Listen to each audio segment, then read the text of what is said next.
Hey guys. Oh, that was an electric bike that just drove by.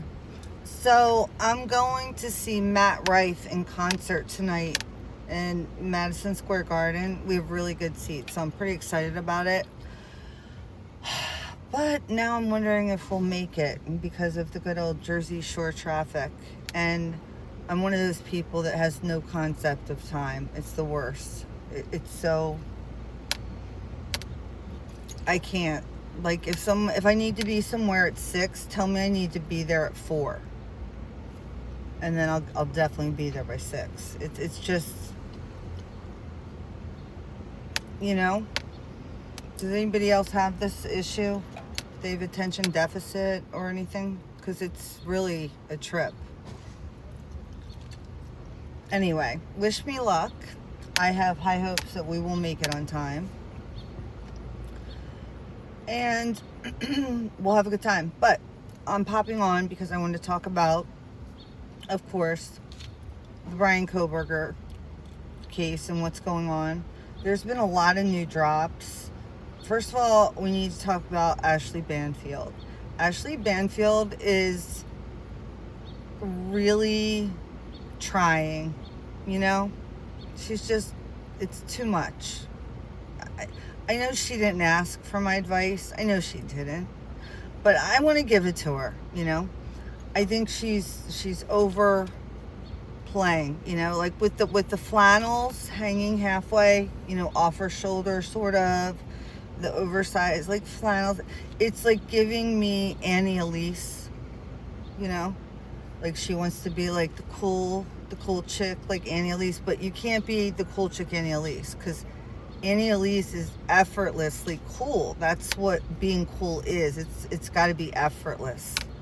You can't be the newscaster, you know, on your long crime, and then come over onto your YouTube personal YouTube channel and start dropping F-bombs and expect us to believe that's real. Because it's so, like, you know, when you curse, you curse. I don't know. It's just one of those things that comes out. I don't think she curses. And she's trying too hard. So anyway, moving on from Ashleigh Banfield. Steve Goncalves was on there. And Steve, you know, these people that are like so pro, you know, Brian Koberger's innocence and all this stuff, that hate Steve Goncalves and have been giving this family grief for so long, right? I think those people, they probably need something else to sort of like focus on or something, like understand that this isn't like the be all end all of their life type thing. I think sometimes people focus so much on something and put so much of their heart and soul and believe in it so much. And that can be a good thing. I mean, it definitely can be a good thing, but you have to be careful what you're willing to do based on that passion that you feel, you know. And I just feel like the Goncalves family have been the most vocal. Everybody liked Steve when he first came out. And then everybody was beating the Goncalves family up and hating the way they were talking about the death penalty. Look, I'm against the death penalty, but it's freedom of speech. Say what you want to say, boo-boos. Like, just let it all out. Your daughter was slaughtered. This is horrible. Anyway, when he was on Ashleigh Banfield, it's just like we suspected, okay? He was getting a leak. He was getting leaks from certain law enforcement. He didn't want to name it on Ashleigh Banfield, but he's like, they're definitely not doing an investigation because they could simply ask me and I would tell them, but they haven't asked me. Although then he said, they don't need to worry about anything. I'm not going to say anything. But here's the thing with Steve Goncalves. And look, if he's playing a little game, it's fine by me. By all means, you got to. But he's acting like, you know, they're not telling him anything. But then you hear the other families say, like Ben Mogan say, like they were calling him every day. And like if he didn't answer, they would reach out more. I don't know though. That might have been a different situation where he wasn't responding at all. I don't know. But with Steve Goncalves, it's like, first of all, the man wants to know what happened. And I support everything he's doing right now. And I think anybody who supports justice and the truth, regardless of what the Goncalves family wants as an end result, okay?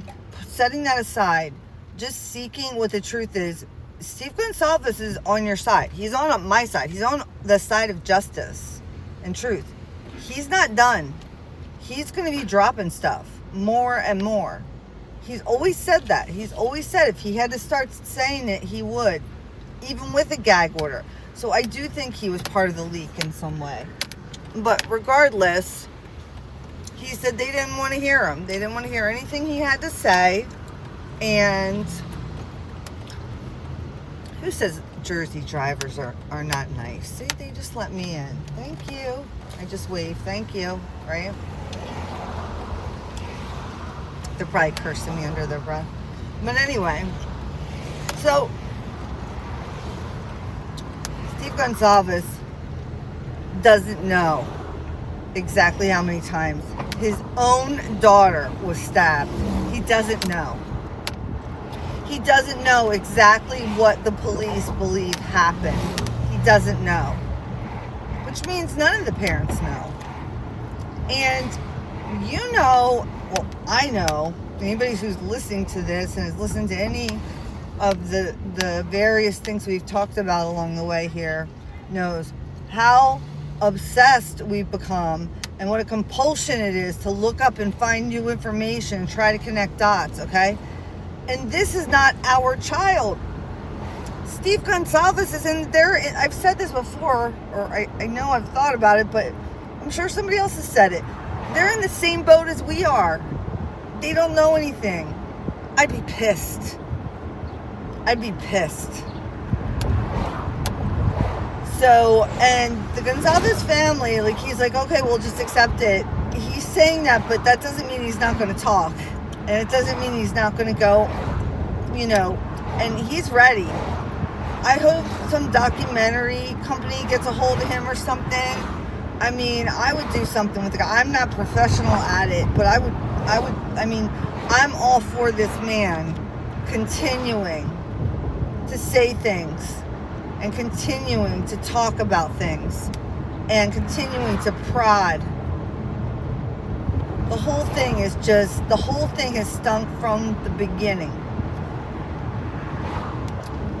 And now they're talking about, oh, and the other thing he mentioned in that Ashleigh Banfield thing, which was so hard to watch, I just have to say again, I'm sorry, Ashleigh Banfield. I think on your regular show, you're really good.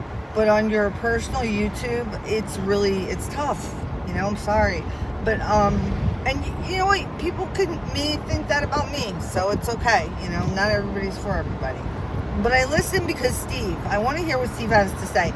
And he and Ashleigh Banfield have developed this, like, special bond, okay? Because they talk on the phone for a couple hours. And she's, like, really upset about this. And she even said that she hopes that Kohberger gets shanked. She even said that. I was like, that's bordering on, like, maybe a little too far, Ashleigh. Like, a little close to the line. Imagine if Turtle Boy said that. It's insane. You hope he gets shanked. And Steve basically put a hit out on him on, like, national television. Look, he's a father. I'm not saying nothing. But I think that is, I think that would be considered a threat. And it's not freedom of speech. Because he was calling on that to happen. He was literally calling on that to happen. That was insane. And again, do I blame the man? No. Would I personally do it? No. But, you know, and they didn't say anything to him. So I think he's got a lot to say, and I'm really looking forward to hearing more. He mentioned something about it being a sexual motive. This keeps coming out, even though Bill Thompson keeps saying it's not. And they're really upset about them saying there was no stalking, because they feel like there had to be stalking in order for this to happen. And they want to see more proof. And, you know, it's just a lot. It's a lot. And I feel really badly for them, but I'm keeping a close eye on them. And I'm in their corner with getting to the bottom of this. And I think we all should be, because that's really what this is about. It's not about who did it. It's about finding all the facts out and what really happened, and then evaluating it. And, you know, Steve's going to help us do that, I think, with some stuff. And we may have some other people along the way that start talking, anonymous. So this should be interesting. And if you start looking at the University of Idaho, they have so much pull. They have so much pull in that town. The university, the president is one of the wealthiest people in the state.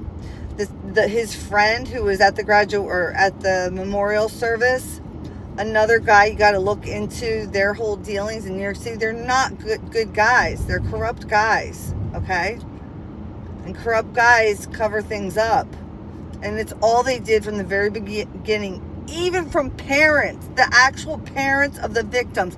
I would be ripshit. And I admire Stacy Chapin, but how does she send her 2 kids back there when the university treated them this way? And you hear they don't get any victim advocacy services, nothing. It's horrible. But I will say Christy looked a lot better, and that made me happy. And I just feel really badly for the Goncalves, for all the families, all of them. They're all dealing with it in their own way, but I can empathize with the way that Mr. Goncalves is dealing with it, because I feel like that would be the way that I would probably end up dealing with it, you know, because it's not okay. Like, what, you're supposed to just be quiet and that's it? Like, you don't get to know what happened to your kid? You don't get to know that? What? I mean, it's beyond explanation or understanding. And this is the justice system in this country. And everybody knows that plea deal was the weirdest shit ever. Everybody knows that was weird. You know, the judge that was, she's a judge in Florida. She's retired now. She's a very beautiful woman. She's like always on the hottest judge list. I can't remember her name, but she has a channel. I just found it recently. It's only got like 15,000 subs, but she's really cool. And she was talking about this plea thing, and she was like, this is not okay. She's like, there's something very wrong here. And she said the fact that the families didn't even get a phone call from the prosecutor about this, but got an email instead that just sort of alluded to it. And then, like, on like the day before or day of, they got the email saying that they were doing it. Like, she said it was unbelievable. She was appalled by it. She thought it was horrible, and that the prosecutor was weak. She really, like, didn't mince any words, man. It was awesome. I'm going to find her channel and I'll link it below the video so you guys can hear her. She talks about other cases too, but I thought it was cool because I haven't seen any judges. I saw one judge on The Lawyer You Know talk about Beverly Cannoni and her shenanigans, which was cool. This judge, the judge that went there, I think she may have also been retired, but she was from Massachusetts, so she was speaking up. And then this female judge here has her own show, though, which isn't, she's not like a Judge Judy. Like, she's just on there educating people. Like, she doesn't need to do it. You know, she has her own money or whatever. So she's really cool. I'll link her thing down below. And I will let you guys know tomorrow how the Matt Rife concert goes. Okay? That's what's up.